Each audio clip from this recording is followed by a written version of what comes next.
지금은 아는 것이 힘이다. 시간입니다.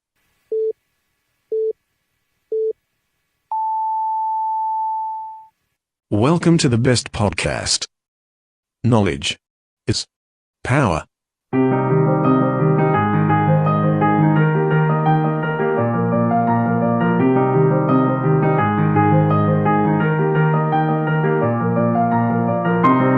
저희 아는 것입니다 방송 중 최고의 청취수를 자랑하는 프로그램입니다. 우리나라 재벌들의 A부터 Z까지 파헤쳐보는 시간. 재벌 오너 일가들이 어떻게 해서 재산을 일궜고 사업을 시작했고 인맥을 유지했고 또 재산과 경영권을 어떻게 승계했는지 그리고 사회에 어떤 파장을 일으켰는지 등에 대해서 알아보는 시간. 재벌 백과사전에 오신 걸 환영합니다.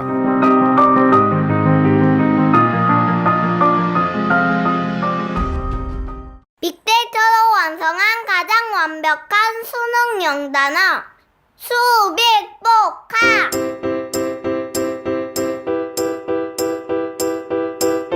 수능 출제 횟수를 확실하게 보여드립니다. 관련 파생어를 완벽하게 정리했고요. 어려운 한자어에 대한 친절한 뜻풀이가 담겨져 있습니다. 이제부턴 수능에 꼭 나올 단어만 외워주세요. 아빠 책 이름이 뭐였지? 수빅복화. 아빠 책 좀 꼭 사주세요.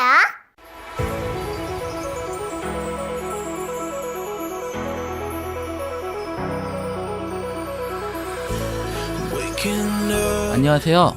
IT 시대에 온라인에서 여러분들의 가치를 더욱 빛나게 해드리는 홈페이지 전문업체 유어웹 대표 황용재입니다. 저희 유어웹은 아이언맨의 자비스처럼 고객님이 상상하고 계신 그 어떤 것도 인터넷이나 모바일에서 구현해드릴 수 있는 기술력을 보유하고 있습니다. 고객님의 매출 성장에 기여하는 비즈니스 파트너, 고객님의 성공이 곧 유어앱의 성공입니다. 그리고 그 성공들이 모여 우리 사회가 더불어 따뜻해질 수 있도록 언제나 최선의 노력을 다하겠습니다. 지금 검색창에 유어앱을 검색해보세요. 신뢰와 의리로 똘똘 뭉친 온라인 비즈니스 파트너 유어앱을 만나실 수 있습니다. 전화 1661-2043 언제나 열려 있습니다. 고맙습니다. 대전, 충청의 뉴스를 새로운 시각으로 말합니다. 임병환 기자의 대충 뉴스. Eyes in the sky, gazing far into the night. I raise my 매주 월요일, 수요일, 금요일 오전 7시 중도일보 임병헌 기자가 대전, 충청의 뉴스를 뻔하지 않은 시각으로 깊이 있으면서도 재미있게 전해드립니다. 지금 카카오톡 플러스 친구에서 아는 것이 힘이다를 친구 추가하시거나 팟빵이나 유튜브, 페이스북에서 아는 것이 힘이다를 검색해주세요.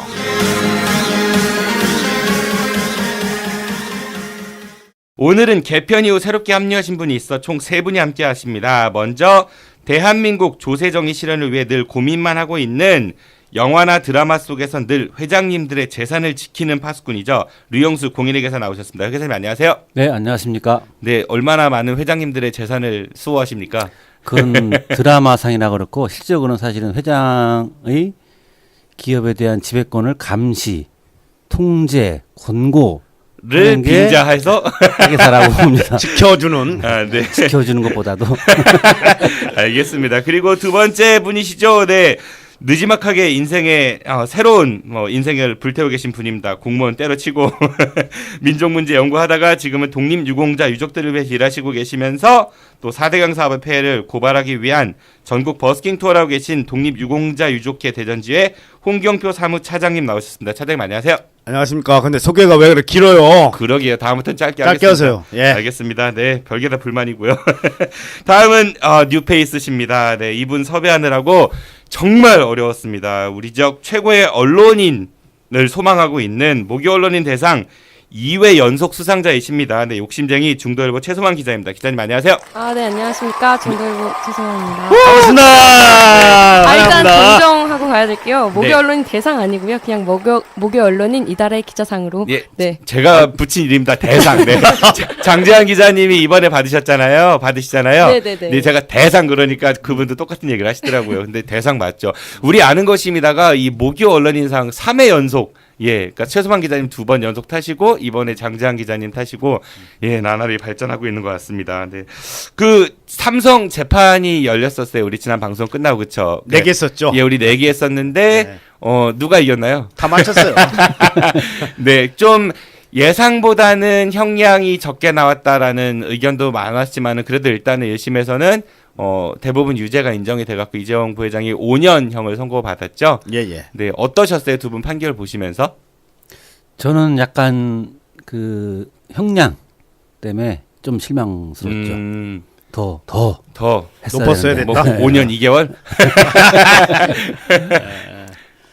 저는 그 뇌물죄라는 게 원래 그 직접 증거는 없는 거잖아요. 둘이 몰래 주고받고 오는 걸 직접 증거를 찾아내라, 이건 말도 안 되는 얘기잖아요. 그래서 대부분 그 판결에서는 그 정황 증거를 인정하는 편인데 저쪽 그 누구죠? 안종범 수석 그 네. 수첩을 직접 증거 아니라고 해서 조금 그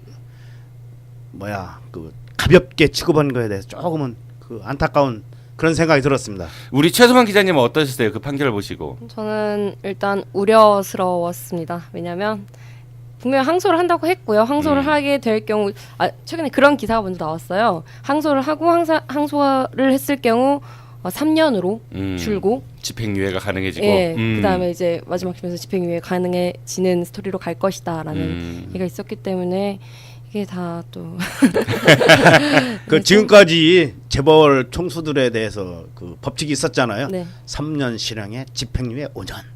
요렇게 때리지 않을까. 예상은 되지만 뭐 새로운 이제 사건들이 또 이제 하나하나씩 나오기 시작하고 있고 또 박근혜 대통령 관련해 가지고는 검찰이 뭐 기소 내용을 추가한다 뭐 요즘 그런 얘기들도 많이 있잖아요.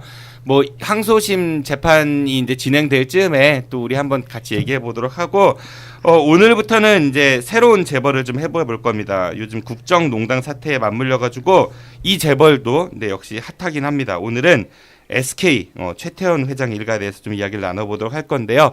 우선 SK는 하면 여러분들은 뭐가 제일 먼저 떠오르세요, 머릿속에? 저는 제가 직접 관련이 있었습니다. 선경 스마트 첫사랑 아닙니다. 선경. 그리고 왜 그 선경그룹에서 장학퀴즈 후원했었잖아요. 예전에 그랬죠. 제가 장학퀴즈 그 예선 가서 시험 보고 왔었습니다. 떨어지셨죠? 이거 국가 보안에 관한 사항인데. 네, 쓸데없는 소리 하지 마시고요. 떨어지셨습니다. 그때 장학퀴즈 유명했었죠. 저 어렸을 때도 차인태 그렇죠. 씨 예전에 MBC에서 있었던 차인태 아저씨가 이제 진행하셨었고 우리 류영세 회장님은 SK 하면 뭐가 제일 먼저 떠오르세요? 저는 SK 하면 중학교 때 음악 녹음할 때 쓰는 테이프. 선경. SK 테이프. 품질 좋았죠. 혹시 그거 아니에요? 비디오 테이프? 그때는 비디오 테이프가 그때는 안 나왔었죠. 안 나왔을걸요? 안 나오셨어요? 안 나왔었던가요? 나이를 밝히는 것 같아요. 그래요. 네, 우리 최소만 기자님은 세대가 조금 이제 건너뛰어집니다. SK 하면은 저는 잘 모르는 얘기였고요. 네. 네, 그러니까 저는 SK텔레콤. 네. 가장 가깝지 않나요? 세대가 이렇게 갈립니다. 네.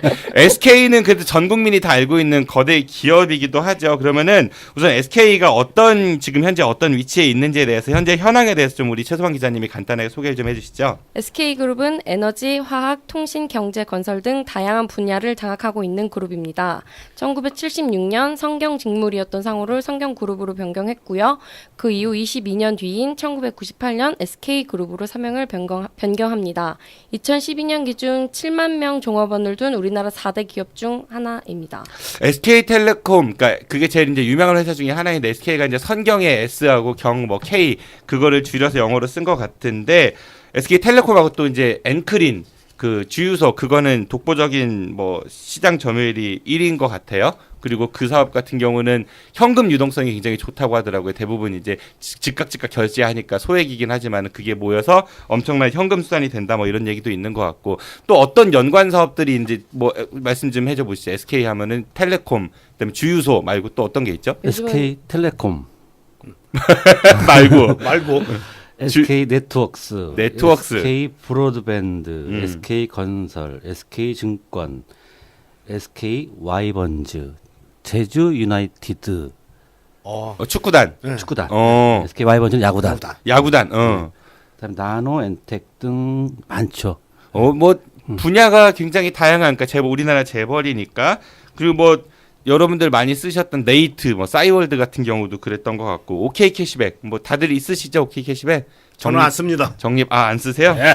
네. 그리고 SK 카드 있습니다. 하나 SK 카드 새로 진출한 신용카드도 있고 교복도 있고요. 스마트 아까 말씀하셨던 학생복, 뭐 자전거 사업도 참 맞아요. 그 자전거 하고요. 그렇죠. 네. 그때 했었어요. 뭐 테이프, 비디오 테이프, 뭐 플로피 디스크 사업 이런 거 했었고요. 중고차 시장도 하고 있죠. SK 엔카라고. 엔카. 예, 뭐 굉장히 많은 사업에 진출해 있는데 SK는 지배 구조가 크게 어떻게 돼 있나요, 류영석 교사님? SK의 지배 구조는 다 설명하기에는 굉장히 복잡합니다. 그래서 네. 간단하게 하시죠. 반기 보고서 봤는데 네. 좀 어려워요. 그래서 SK는 최태원 회장의 특수관계자 지분율이 SK를 지주회사인 SK를 31% 소유하고 있고 또 SK 산하의 지주회사를 근간으로 내용을 보면 이 상장사가 17개. 17개. 네, 이걸 보면 에너지화학 7개. 에너지화학은 다들 아시죠? SK 이노베이션, 뭐 SKC, 뭐 부산도시가스 이런 상장사들이 있고 그다음에 정보통신 전기전자의 4개, SK텔레콤, 건설물류의 SK네트워크스를 포함해서 3개, 금융은 SK증권을 하나, 기타 뭐 나노엔텍 등 2개 이렇게 상장사 17개가 있고요. 네. 비상장 회사는 또 79개가 있습니다. 그다음에 이건 국내 계열회사고 해외 계열회사는 289개가 존재하고 있습니다. 상당히 큰 회사죠. 네, 크네요. 네. 그래서 이 SK가 이 독점 규제 및 공정거래에 관한 법률을 규제를 받고 있습니다. 그래서 이 내용은 상호 출자 금지, 계열사 채무 보증 금지, 대규모 내부 거래 이사의 결의 및 공시, 기업 집단 현황 등에 관한 공시, 비상장사의 중요 사항을 공시하도록 관련 법률에서 규정되어 있습니다. 그게 최근에 네이버가 지정됐던 공정위를 통해 가지고 준재벌 이런 거랑 비슷한 건가요? 네이버가 그렇죠, 얼마 그렇죠. 전에 이해준 대표가 이제 네. 총수로 지정되고 SK는 이게 지정이 언제 받았냐면 1987년도. 네. 엄청나게 올해 30년 전. 네, 이제 대규모 기업 집단으로 지정이 됐습니다. 그 SK는 뭐 우리가 뭐 되게 익숙한 기업이고 또 굉장히 많은 사업 분야에 진출해 있고 또 회 교사님 말씀대로 상장사, 비상상자, 뭐 계열사 굉장히 많은데 이 그룹의 역사를 좀 잠깐 좀 살펴보도록 하죠. 그러면은 선경이라고 우리가 그 이름이 더 익숙했었는데 예전에는 SK 그 그룹의 모태는 어떻게 됩니까? 선경 일제강점기에 그 1939년 조선의 선만주단, 일본의 경도직물 두 회사가 합작 회사를 설립하고 태평양 전쟁 중에 그 군인들한테 군복을 납품하게 됩니다. 그것이 이제 SK의 시작이거든요. 전쟁 중에 군복 납품하면 돈 잘 벌겠죠? 떼돈 벌겠죠. 네. 그렇게 시작한 기업입니다. 그러니까 일제 강점기 때 군복을 대주는 그런 군수 물자를 대주는 그런 업체였네요. 그렇죠. 일본 기업이었을 테고. 네, 일본인이 경영했죠. 네. 일본인이 경영하던 그 선경 직물에 최종헌 선경 제1대 회장이 창업주가 신입사원으로 1939년에 입사하게 됩니다. 그러니까 본인이 차린 회사가 아니고 아닙니다. 입사. 네, 입사하게 됩니다. 그 최종건 그 일대 회장은 경성 직업학교를 졸업하고 아버지가 권유해서 그 선경 직물로 입사하게 됩니다. 자기는 당시 그 잘 나가던 조병창에 가서 근무하고 싶어 했거든요. 아버지 말을 잘 들은 것 같아요. 조병창이 뭐예요? 조병창은 군대에 무기 등을 생산해서 납품하고 관리하고 수리하는 그런. 그러니까 무기 관련한 회사에 취직하고 싶었는데 본인은 아버지의 권유로 이제 옷 군복 만드는 회사에 들어갔다. 그렇죠. 네. 그런데 이제 거기서 최종건이 입사하던 1939년부터 이제 44년까지는 이제 선경 직물로 가다가 조선 직물과 또 통합을 하게 됩니다. 이게 이제 전쟁 중이었잖아요. 그래서 일제에서 그 통합토록 하고 그런 후에 바로 또 1945년에 이제 광복이 됐잖아요. 네. 그래서 이제 적산 기업으로 분류되게 됩니다. 적산 기업은 이제 미 군정청에서 이제 조선인 주주들에게 불하하게 됩니다. 발음 잘해야 됐죠? 그렇죠. 지난번에 한번 혼났죠. 네. 근데 이제 그 당시에 조선인 주주는 황청하, 김덕유 두 사람이 있었는데요.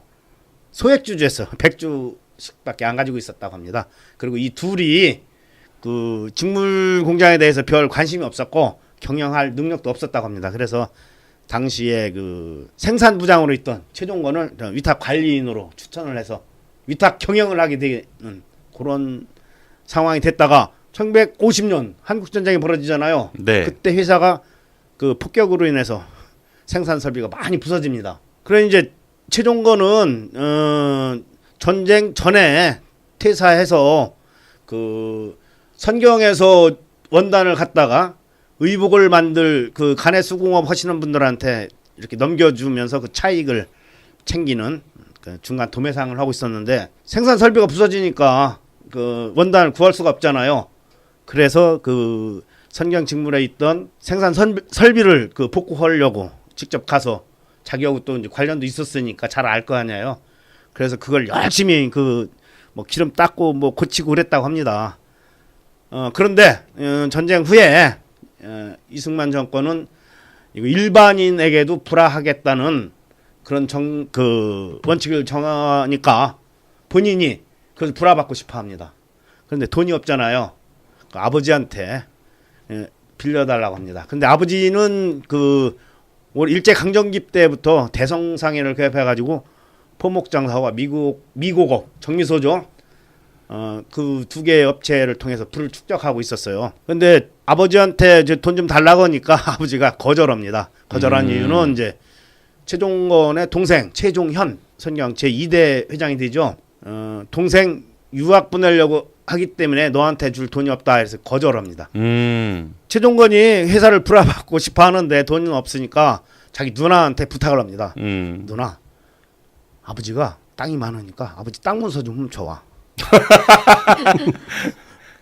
훔치나요? 그렇죠. 그러니까 누나가 또 동생 말을 잘 들어요. 그 땅 문서를 훔쳐다 줘. 그 최종건은 이 땅 문서를 가지고 당시 수원 최고 부자였던 임봉한한테 가서 돈 좀 꺼달라고 그럽니다. 임봉한이 그 최악배 최종건의 아버지도 잘 알 거 아니에요. 그래서 야 이놈아, 네 아버지 땅 문서 훔쳐다가 돈 빌리려고 하면 그 말이 되냐? 내가 니네 아버지한테 잘 얘기해 보겠다. 이렇게 해서 그 땅 문서는 다시 가져가라 하고 최악배한테 가서 그런 얘기를 합니다. 당신 아들이 이렇게 사업을 하고 싶어 하는데 돈 좀 주면 안 되겠냐? 요런 찰나에 최종건의 동생 최종현이 아버지 제가 유학을 안 가겠습니다. 딱 이렇게 또 나오는 거예요. 그러니까 아버지가 장남이고 그러니까 최종건한테 그 사업 자금을 빌려줍니다. 그래서 그 돈으로 선경 직물을 1953년도에 불화받게 됩니다. 네, 선경 직물과 관련된 최종건의 그 이야기라고 이렇게 보죠. 네, 그러니까 아이고 설명 감사합니다. 네, 너무 그 장황하게 해주셔가지고 제가 조금 정리를 해볼게요. 죄송합니다. 네, 아시면 됐고요. 이게 그러니까 원래 일제 강점기 때 일본인들 회사였는데 이제 일본인들이 물러나고 나서 미군정에서 대신 위탁관리사를 이제 최종건으로 이제 지정을 했고 최종건이 운영하다 6.25 때 폭격이 나서 이제 망해가는 거를 이제 최종건이 인수를 하고 싶어 했는데 돈이 없어서 아버지한테 빌려달라고 했는데 안 빌려주셨고 땅 문서 물러 훔쳐다가 아버지 친구한테 가져가니까 아버지 친구가 얘기 잘해줄게 그래가지고 아버지 친구분의 설득으로 아버지가 빌려줬다 그래서 인수를 했다 이 얘기인 것 같고요. 네. 그래서 이제 최종건 회장이 SK 그러니까 선경에 이제 그 창업주가 되면서 운영을 하다가 나중에 이제 돌아가세요. 이분이 이제 뭐 일찍 돌아가신 것 같고 그런 다음에 이제 동생인 아까 이제 일본 유학을 가려다 포기하려고 했던 최종현 동생인 최종현 회장이 경영권을 승계해가지고 이때부터 이제 그 그룹이 좀 비약적으로 성장하는 것 같아요. 그러니까 그 이후로 이제 1980년에 대한석유공사를 인수를 해갖고 이제 섬유하고 석유하고 관련이 많으니까 그 석유의 섬유까지 수직 계열화를 시키겠다라고 외치면서 현재 SK그룹 근간을 만들었다라고 이야기를 하고요. 그리고 나서 이 최종현 회장 같은 경우는 여러 가지 이제 사업에 진출을 하기 시작을 하죠. 그리고 이제 뭐 대표적인 재벌과 정치권의 결합이라고 할 수 있는 자신의 장남인 최태원과 그다음 당시 유력 대통령 후보였던 노태우의 장녀 노소영하고 둘이 결혼을 시킵니다. 그래서 정계 쪽에서도 든든한 백이 이제 생기게 되고 나중에 뭐 이동통신 사업 지금 잘 알고 있는 SK텔레콤 그것까지 진출을 하면서 오늘날 이제 SK그룹이 이렇게 커진 것 같고요. 그 SK는 이제 기업 규모가 굉장히 큽니다. 그리고 이제 관련해 갖고 뭐 그 기업 오너죠. 지금 최태원 회장이 법적으로 구속된 사건도 있고 했는데 우리가 기업 규모를 조금 더 상세하게 보면은 일단 아까 이제 SK 이노베이션 이야기를 했었죠. 이쪽은 이제 에너지 화학 이런 분야를 담당하고 있다고 하고요. 뭐 석유, 전기차용 배터리 이런 것도 요즘에 많이 뜨고 있죠. 여기가 2014년 기준으로 이쪽 분야가 약 65조 원 정도의 매출이라고 하니까 엄청나게 큰 규모죠. 그리고 SKC 여기는 화학 필름, 뭐 태양광 사업, 여기는 되게 앞으로 전망이 좋은 분야인 것 같습니다. 여기는 2014년 기준 매출이 2조 8천억 원 정도 된대요. 영업이익이 1,500억 정도? 그럼 괜찮은 건가요? 이 정도면요. 기업 그 실적이 어떤가요? 네, 상당히 좋은 편이죠. 근데 부채 비율이 3분기 기준 138%래. 이게 양호한 거예요? 138%면 양호한 편입니다. 왜냐하면 일반적으로 정부에서 원하는 부채 비율이 주로 200% 미만. 그러니까 부채 비율이 예를 들어 내 재산이 100원이면은 빚이 200원이라도 괜찮다 뭐 이런 뜻 아닌가요? 그건 아니고요. 네. 자산은 부채 플러스 자본입니다. 그래서 이 부채를 자본으로 나눈 거를 얘기를 합니다. 그래서 자기 자본이 많으면 많을수록 부채 비율이 낮아지겠죠. 네. 그죠? 그다음에 부채가 높으면 높을수록 부채 비율이 높아지죠. 그렇죠. 그러니까 분모가 자본, 분자가 부채 비율. 네. 그러니까 138%라는 거는 자본보다 부채가 많다는 얘기죠. 네. 그죠? 근데 이게 기본적으로 400% 이상인 회사가 상당히 많습니다. 그럼 비상장 회사인 경우에 주로 그렇고, 그러니까 좋은 회사들은 주로 200% 미만인데 기업체에서는 부채를 주로 이제 부채가 이제 뭐 외상 매입금이라든지 미지급금이라든지 아니면 은행 차입금도 있는데 그 재무관리 쪽으로 가면 적절한 부채를 가져가는 것이 회사의 레버리지 효과가 있다라는 무슨 효과요? 레버리지 효과. 그 어떤 거죠? 레버리지 효과가? 그러니까 부채를 차입을 해서 예를 들어서 뭐 법인세를 절감하다든지. 일부러 빚을 갖고 있어서 이자 내니까 세금보다는 그게 이제 기업 가치를 증대시키는 효과가 있어요. 그래서 일부러 그 차입이 필요 없는데도 불구하고 은행 차입하는 회사들이 종종 있습니다. 그게 이제 반드시 그래서 필요한 게 아니라 은행과의 거래 관계. 예를 들어서 향후 회사가 어려울 때 은행하고 거래 실적이 없으면 은행에서 자금을 안 대주거든요. 그래서 그런 거래 관계 등 여러 가지 복잡한 요인에서 부채를 갖고 있는 경우가 있는데 네. 그럴 때 이제 부채 비율을 계산할 때는 부채 비율이 높아지겠죠. 네. 근데 138%다 라가면 양호하다 이렇게 보시면 부럽네요. 네. 뭐 그 절감을 위해 빚을 낸다 참 부럽네요. 네. 아니 그 부채 비율이 그 개인에게도 유효한 것입니까? 개인에게 되게 유효하죠. 왜냐하면 예를 들어서 지금 서울의 전셋값이 매매가가 3억이면 전셋값이 2억 8천이죠. 뭐 요즘에 네. 그렇죠? 네. 전셋값이 내년 되면 3억으로 오를 수도 있죠. 네. 내가 빚을 일으키면 2천만 원이면 집 한 채를 삽니다. 네. 그죠? 내년 되면 또 한 채 살 수 있죠. 그게 투기과열지구에 묶여 있으면은 예를 들어서 예를 들어서 네네. 이럴 때 부채는 개인이 부채를 엄청나게 많이 갖고 있죠. 하지만 상환할 수 있는 것들의 그렇죠. 담보를 갖고 있다. 꼭 부채가 나쁜 것만 아니다. 재테크의 수단으로 활용할 수도 있다. 네. 또 그런 걸로 인해서 대기업들이 많이 커서 대만 불사하다가 대구로 망했죠. 그러니까 그 우리 최소만 기자님은 그 재산 증식을 위한 부채예요, 아니면 생계형 부채예요?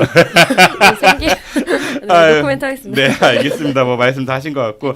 그 SK텔레콤 같은 경우는 2014년 기준 매출이 17조 원 정도로 영업이익이 1조 8천억 원.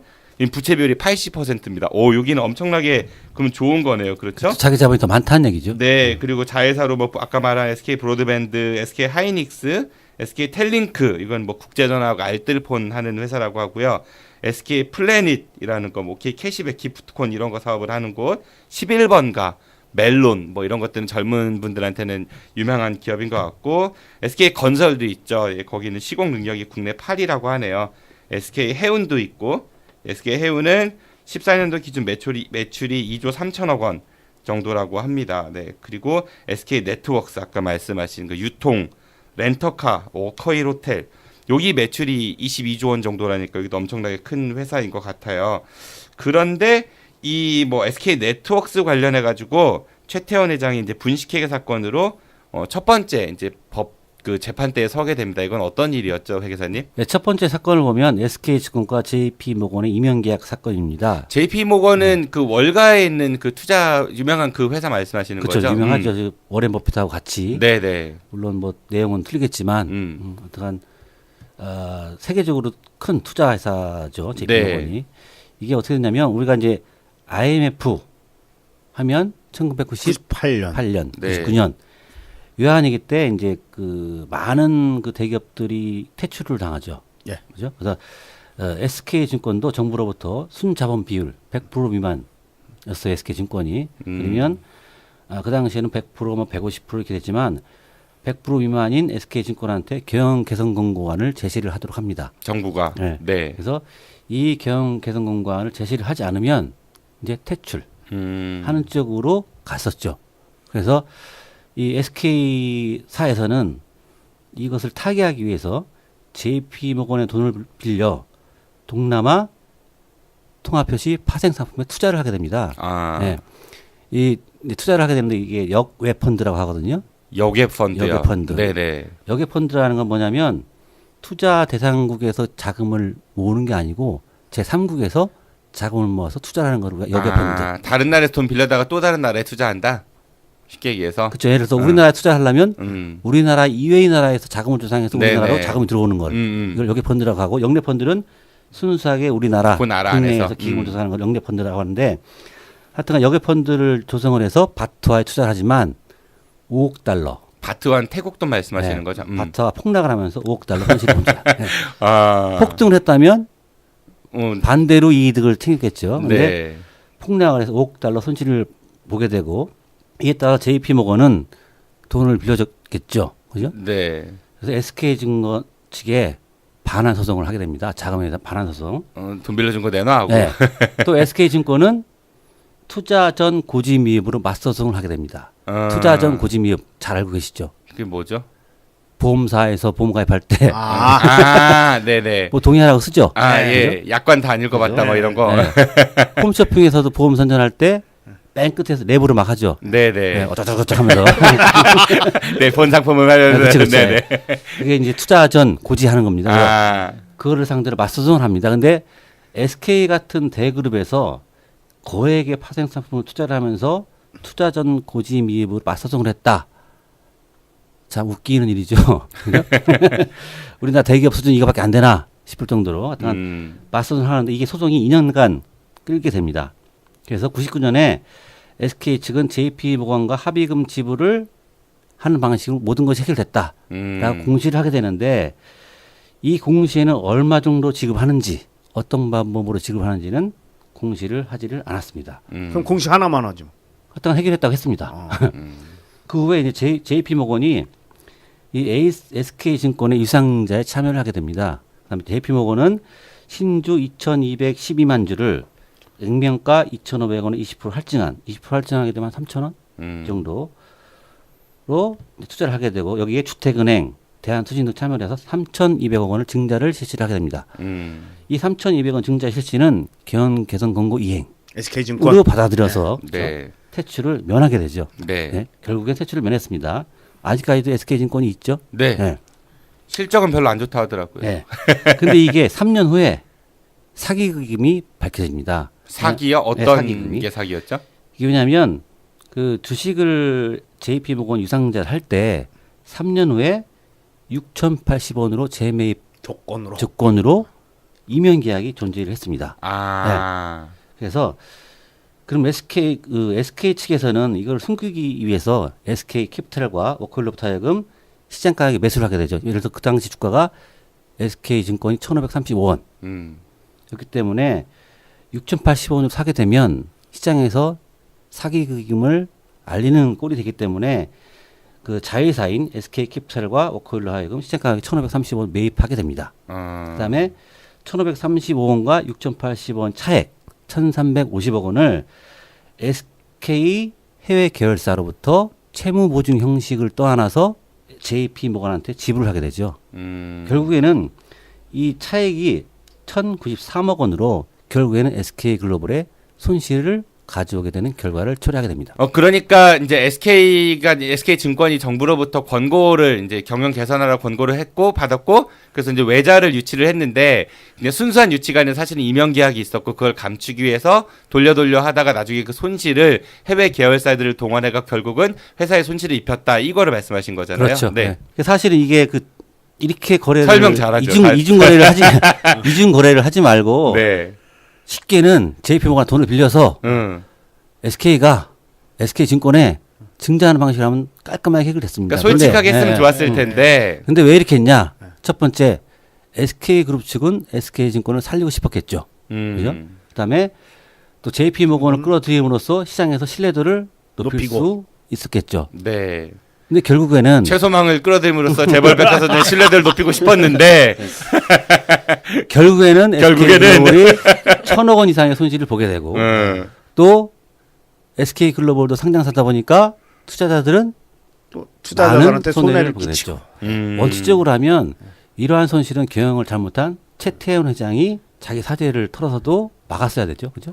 살렸으려면. 근데 이제 이렇게 안 되고 시장을 상대로 거대한 사기극을 벌인 게 이제 SK다라고 저는 생각이 듭니다. 그러니까 이제 그룹 경영인의 어떤 경영 판단착오로 인해서 막대한 회사에 손실을 입혔는데 그거를 이제 기업 오너가 일종 책임지려는 행동보다는 그 손실을 계열사들한테 떠넘기고 그건 결국은 그 회사들의 주주들의 피해로 이어지게 되니까 좀 도덕성에 있어서도 그렇고 또 실정법에 있어서도 그런 것 같습니다. 두 번째로 또 최근에 그거는 많은 국민들의 머릿속에 있는 것 같아요. 그 최태원 회장이 이제 뭐 이른바 그런 얘기가 있습니다. 무속인의 말을 듣고 어디에 투자를 했다가 돈을 엄청 날리고 그래서 감옥에 갔는데 나올 때는 성경책을 들고 나오셨다가 결국은 이혼하겠다는 발표까지 이어졌다 했는데 그거는 어떤 사건이었죠? 그거에 앞서 이제 2003년도에 SK 분식회계 사건이 발생을 하게 됩니다. 그래서 이 SK 글로벌 분식회계 사건은 뭐냐면 규모가 뭐 1조 5천억 원이라고 얘기하면 같은 1조 4천여억 원대의 분식 규모를 하게 됩니다. 이 분식회계 규모는 대우 사태가 23조에서 40조, 기아가 한 4조 5천억이 되고 동아하고 한보가 7천억 정도 됩니다. 감이 안 와요. 네. 그러니까 분식회계 규모에서 3위. 재계서의 4위에 분식회계 규모 3위. 네. 어떻게 분식회계를 하냐면 가공채권, 매출을 과다 계상. 가라세금 계산서 만들었다 그렇죠. 이런 거죠. 이게 한 1,500억 원. 그다음에 해외 현지 법인의 자산을 부풀려서 기업에게는 지분법 손실이라는 게 있어요. 해외 법인의 손실을 지배사의 손실로 반영하는 그런 회계처리가 있는데 가공자산을 부풀려서 2,400억 원의 분식회계, 지분법 손실 미반영이 있고 그다음에 무역거래, 유산스로 인한 1조 유산슬이요? 유산슬이에요? 중국 유산슬이 아니고 무역거래 중에 유산슬라고 해서 기한부 오염이라는 게 있어서 일종의 그냥 외상거래, 외상거래라고 보면 되는데 이게 1조 881억 원 다 해서 한 1조 4천여 원대 분식회계 사건이 발생을 하게 됐습니다. 그러니까 이 분식회계라고 하면은 장부를 조작해 갖고 뭐 한 건데 왜 분식회계를 했대요? 근데 동기가 뭐였죠? 분식회계를 왜 하겠습니까? 돈 빼돌리려고 하는 거죠. 비자금. 돈을 빼돌리는 것도 분식회계지만 그러니까 자기 기업이 튼튼해 보인다라고 해서 더 많은 투자를 유치하고 이게 이제 분식회계 하는 가장 큰 이유는 주가 보호 또는 주가 상승. 없어도 있는 척해야 사람들 몰리니까 없어도 외제차 타고 다니고 차익금 이자 비용의 절감. 기업 신인도가 높으면은 그렇죠. 아무래도 이자율 내려갑니다. 그래서 많은 요인이 있습니다. 그래서 분식회계를 하려는 자는 예를 들어서 SK 막으려는 자, 저 같은 사람. 회계사. 근데 아니라고 막아주는 척하면서 요리조리 빠져나가는 거 알려주는 자? 그렇게 얘기하면 안 되고 이게 이제 네. 얼굴 빨개지셨어요. 신문 지상에서 많이 보시면 네. 이 가불 관계라든지 좀 약간 그 회계 감사 제도의 가불 관계 이런 제도를 지금 고치려고 많이 노력을 하고 있는데 그게 말처럼 쉽지는 않습니다, 사실. 네, 얘기가 잠깐 딴 데로 샌 것 같고요. 어쨌든 그러니까 아까 제가 뭐 그 판결 얘기를 했는데 이 분식회계 사건이 아까 말씀드린 게 아니라 분식회계 사건이 2008년도에 징역 3년에 집행유예 5년으로 나온 것 같아요. 그리고 이제 여쭤봤던 거 2013년도에 워낙 많으니까 이거를 SK를 우리가 한 키에 끝내려고 삼성점을 3부를 안 하려다 보니까 왔다 갔다 합니다. 네, 2013년도에 있었던 일도 좀 설명해 주십시오. 2008년, 네네. 아유, 헷갈려라. 성경책 사건. 네, 2008년도에는 이제 그 SK 계열회사로부터 1,000억 원대, 뭐 1,500억 원이라고 얘기를 하고 있고, 그래서 베넥스 인베스트먼트라는 펀드 회사를 통해서 한 1,500억 원 정도 펀드 투자를 하게 됩니다. 그래서 펀드 회사들은 주로 그 펀드를 가지고 투자를 담당하는 게 우리가 펀드 회사라고 하는데, 이때 이제 계열회사를 통해서 1,500억 원 투자를 하게 만든 다음에 최태원 회장이 한 495억 원, 뭐 500억 원 정도의 베넥스 인베스트먼트로부터 자금을 횡령을 하게 되죠. 횡령인지 모르겠지만, 단, 그 베넥스 인베스트먼트 투자 대표의 계좌로 한 495억 원 정도 돈을 빼서 다른 데 투자를 하게 됩니다. 그래서 그런 사건이 걸렸는데, 사건 결론적으로 보면 다시 그 원금을 넣었다고는 해요. 그 펀드 회사에. 하지만 이제 이 사건으로 인해서 이제 그 최태원 회장은 법정에 또 쓰게 되죠. 법정 실제로 법정 구속이 됐고 이거는 뭐 그런 얘기도 많이 돌았어요. 아까 말씀드렸지만 이제 용한 무속이 저기 투자하면 된다라고 해서 그 말 듣고 했다가 돈 날려가지고 회사에 이제 500억 원대 손실을 입혔다 뭐 이런 얘기가 있었는데 그러다가 이제 2015년 8월 15일에 박근혜 정부 당시에 광복절 특사로 나오게 됐죠. 성경책 들고 나오신 유명한 장면이 찍혔었던 것 같고 그리고 이제 아까 우리가 SK는 원래 선경에서 출발했다고 했는데 원래 선경은 그렇게 큰 회사는 아니었던 것 같아요. 뭐 교복하고 그쵸 테이프 뭐 이 정도였었는데 어느 날 갑자기 재벌 서열이 쫙 올라가게 됐거든요. 그거에 관련해 갖고 군사정부 때 굉장히 많이 이제 선경이라는 그룹이 크게 됐다라고 하는데 뭐 홍경표 차장님께서 좀 설명해 주시죠. 선경이 재벌 그룹에 올라가게 된 계기가 전두환 정권이 실시한 그 산업 합리화 조치. 산업 합리화 조치? 예. 그러니까 되게 여러 가지 있는 게 이제 이렇게 일목요연하게 좀 정리시키는 그렇죠. 그런 조치였던 거죠. 예. 정부가 그 기업이 생산할 품목까지 지정해 줬습니다. 이런 거죠. 설비는 대우에서 해라. 승용차는 현대에서 해라. 상용차는 기아에서 해라. 삼성 너는 반도체만 해라. 뭐 이런 겁니다. 이때 선경이 그 유공을 그 따내게 됩니다. 삼성과 경쟁 관계에 있었는데 유공 굉장히 유명했던 주유소였죠. 그렇죠. 호남정유하고 유공 두 개가 제일 막강했는데 그걸 선경이 먹었다 유공을. 그렇죠. 네. 이게 이제 나중에 SK 에너지로 되게 되죠. 그 SK가 결정적으로 커지게 된 첫 번째 단계는 유공, 주유산업, 기름, 석유. 근데 이제 당시에 그 사업 제안서에 선경은 사우디에서 석유를 받기로 하고 삼성은 멕시코에서 받기로 그렇게 제안서를 냈는데 결국 그 사우디에서 받는 그 선경을 택한 거죠. 그러니까 선경과 삼성이 경쟁을 했는데 선경이 이긴 거네요. 그렇죠. 당시에 또 뭐 오펙에서 석유 파동이 있었고 그때 이제 최종현 회장이 굉장히 좋은 수완을 발휘해갖고 석유가 원래 이제 금수 조치가 됐었는데 그거를 해결하는 그런 그렇죠. 역할을 해서 또 뭐 유리한 고지에 있었다 이런 얘기도 있었던 것 같고요. 그 최종현 회장이 개인적으로 그 사우디 왕가하고 친분 관계가 있었다고 그런 후일담이 있었습니다. 네, 뭐 인간성이 좋으셨나 보네요.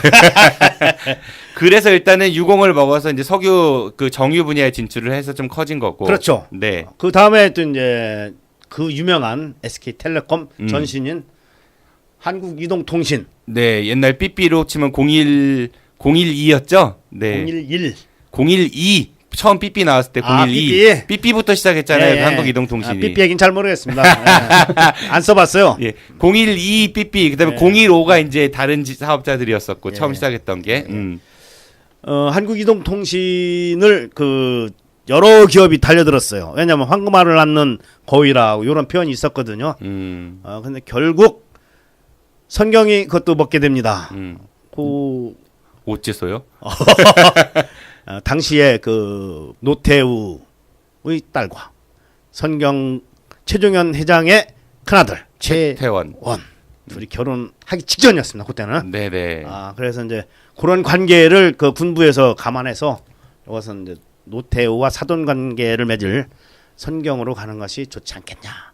그러한 얘기들이 많았었죠. 실질적으로 사실입니다. 그러니까 이게 원래는 이제 그 이동통신 사업에서는 처음에 이제 제2 이동통신 사업자 선정이 있어가지고 선경이 되게 유리한 고지에 있었는데 그 당시에 정경유착 이런 말들이 많이 나와서 결국은 선경이 그걸 포기했었고 그러다가 제1 이동통신이죠. 한국이동통신. 그렇죠. 예. 그걸 이제 김영삼 정부 초기 때 인수한 걸로 제가 기억을 하고 있거든요. 그래서 결국은 이제 노태우 대통령하고 그 당시에 이제 김종필 총재하고 그다음에 김영삼 총재하고 세 3당 야합을 하면서 김영삼 정권이 탄생을 하게 됐고 그때 이제 자연스럽게 정경유착 이런 얘기도 살짝 피하면서 이제 SK텔레콤이 탄생하면서 오늘날 거대 공룡이 된 것 같습니다. 우리나라 현재 재벌 순위로 4위까지 올라갔고요. 그런데 이제 제가 성경책 얘기 몇 번 말씀드렸는데 요즘에 이제 SK 관련해서는 최태원 회장이 큰 이제 이슈를 많이 끌고 다니고 있어요. 네, 노소영 씨, 그러니까 노태우 대통령의 큰 딸이죠. 결혼해서 그 따님이 또 뭐 해군 장교로 임관도 하고 그래서 굉장히 좀 미담처럼 이야기가 나왔었는데 공교롭게도 이제 혼인 파탄, 그러니까 뭐 이혼을 하자 이런 얘기들이 좀 많이 돌았던 것 같습니다. 관련해서 우리 최서만 기자님께서 좀 이야기해 주시죠. 제가 태어난 해에 부부의 연을 맺은 최태원과 노태우의 장녀 노소영은 그럼 몇 년생이신 거예요? 네, 전 1988년생. 올림픽. 네, 축하드립니다. 네. 꿈나무. 네. 그때 부부의 연을 맺었고요. 그 2015년 최태원이 이제 광복절 특사로 이제 사면을 받고 출소를 합니다. 그 출소를 하는 당시에 아까 PD님이 얘기했듯이 성경책을 들고 나온 게 굉장히 인상적이었죠. 근데 성경책에 따르면 제가 크리스찬인데요. 네, 88년생 크리스찬. 네. 왜 밝혀주고 있는 것 같은데. 네, 성경에 따르면 이혼은 금하고 있습니다. 근데 그 해에 이제 내원녀가 있다고 하면서 이제 그 해가 또 공교롭게 간통죄가 폐지된 해죠. 네, 그때 이제 내연녀가 있다고 하며 이제 노소영에게 이혼을 요구를 했습니다. 근데 어떻게 보면은 노소영과의 결혼이 없었다면 뭐 이동통신 사업도 좀 불가했을 것이고 오늘날의 SK가 없었을 것이라는 그런 평이 뭐 지배적인데 이혼을 요구를 했고요. 그런 상황에서 이제 노소영 씨는 이혼이 불가하다며 이제 혼외자마저도 직접 키우겠다고 그렇게 얘기를 하고 있는 상황입니다. 최태원은 2010년 3월 싱가포르에 법인을 설립한 뒤에 이제 내연녀 김 씨 소유의 서초구 반포동에 있는 고급 아파트 4억 원에 해당하는 것을 매입을 했다라는 그런 의혹을 받고 있죠. 그러니까 뭐 내연녀를 위해서 회사 돈을 이용해서 부동산을 구입했다는 의혹도 많이 있고 이게 만약에 사실이라고 하면 이것도 횡령에 해당될 수 있는 거죠, 회 기사님?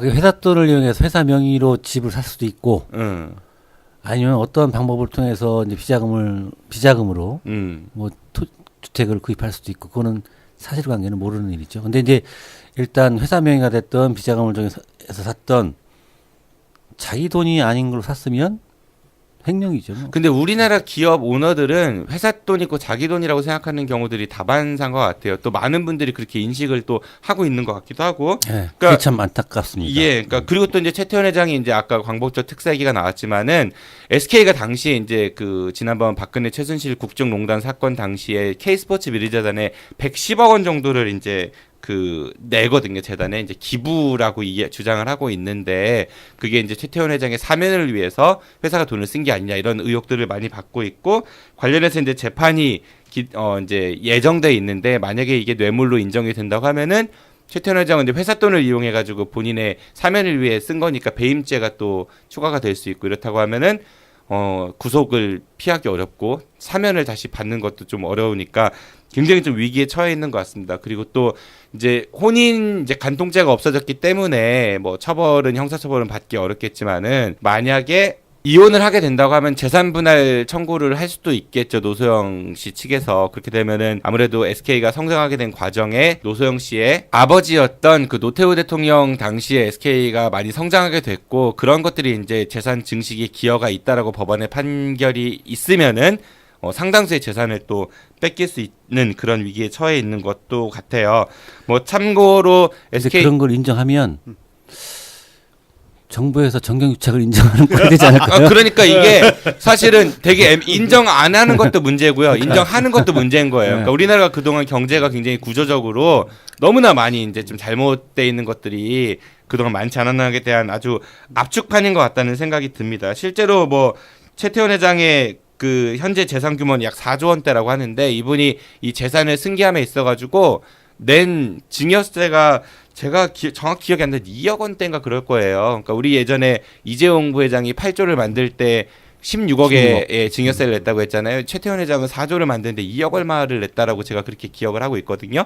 아마 맞을 겁니다. 네. 그리고 이분의 이제 주변 분들을 조금 살펴보면은 박계희 씨가 이제 어머님이시고요. 워커힐 유명하죠. 네. 거기 미술관장이십니다. 그리고 장인어른이 노태우 전 대통령, 부인은 노소영 씨, 뭐 나비아트센터 관장, 그래서 흔히 노소영 관장 이런 얘기 많이 하죠.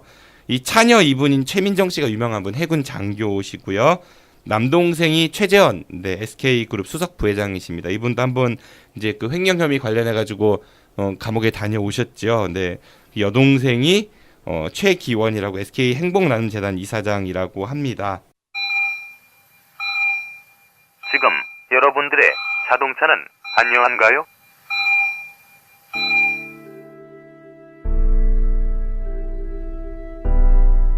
자동차는 편리한 교통수단이기 전에 나와 내 가족의 소중한 생명을 지켜주는 또 하나의 나입니다. 자동차 역시 우리들처럼 정기적인 건강관리가 필요하며 아플 경우 치료와 수술이 필요합니다. 나와 내 가족의 소중한 생명 지킴이 내 차의 모든 것을 이제 낭만카닥터 김사부와 상의하세요. 자동차의 돌담병원 북대전 모터스에 오시면 내 차의 모든 것이 편안합니다. 내 차를 위한 엑스레이, CT, MRI 등 최신 장비와 대한민국 최고의 자동차 엔지니어인 저 낭만카닥터 김사부를 만나실 수 있습니다. 북대전 IC에서 테크노밸리 방향 언덕 위의 하얀 집, 정신병원 아닙니다. 이상 여러분들의 자동차 주치 낭만카닥터 김사부였습니다. 네, 이렇게 해갖고 재벌백과사전 두 번째로 다룬 재벌 SK편을 마치겠습니다. 삼성에 비해서는 좀 압축적으로 하려다 보니까 뭐 이렇게 약간 내용이 어려웠던 것도 있긴 한데 큰 줄기는 이건 것 같아요. 뭐 최태원 SK 회장 같은 경우는 3세 같은 2세인 거죠. 네, 그러니까 창업주의 조카니까. 그런데 현재 전과 이범, 분식회계와 횡령 혐의로, 그리고 지금 하나 배임죄가 기다리고 있고 가정 파탄 이런 얘기가 있고, SK가 성장하게 된 배경은 일제 강점기 때 이제 적산을 받은 그 경영 관리인에서 이제 주유소 같은 거 이제 기름 사업에 진출하면서 좀 커졌고, 관련해서는 정부의 지원, 그러니까 군사 정부의 지원을 많이 받아서 이동통신 사업까지 진출해서 오늘날 규모를 이루고 있다라는 거 정도로 정리를 할 수 있을 것 같습니다. 그리고 4조 원의 그 자산을 형성함에 있어가지고 증여세는 약 2억 8천여 원 정도밖에 내지 않은 걸로 그렇게 알려져 있습니다. 자, 이게 따다다다닥 넘어왔는데 어떠셨나요? 우선은 그 우리 최수만 기자님 처음 오늘 방송 이제 나오셨는데 정신없죠? 정말 오늘 정신없이 시간이 흘러간 것 같고요. 저는 오늘 한 명의 청취자로서 좋은 시간 보내고 갑니다. 그래도 이번 SK를 다루다 보니까 SK 쪽에 한마디 하고 싶은 말이라고 하고 싶은 말이라기보다 안 들을 거예요. 네, 하셔도 됩니다. 네.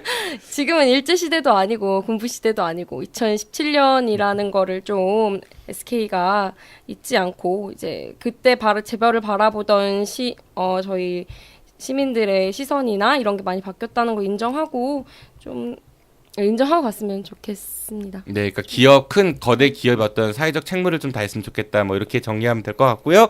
류영세 교수님 어떠셨어요? 오늘 SK 편. 오늘 SK를 하면서 삼성 편에서 마찬가지겠지만 SK라고 하면 일반적으로 좋은 이미지를 갖고 있죠. 대체적으로. 근데 이제 그렇습니다.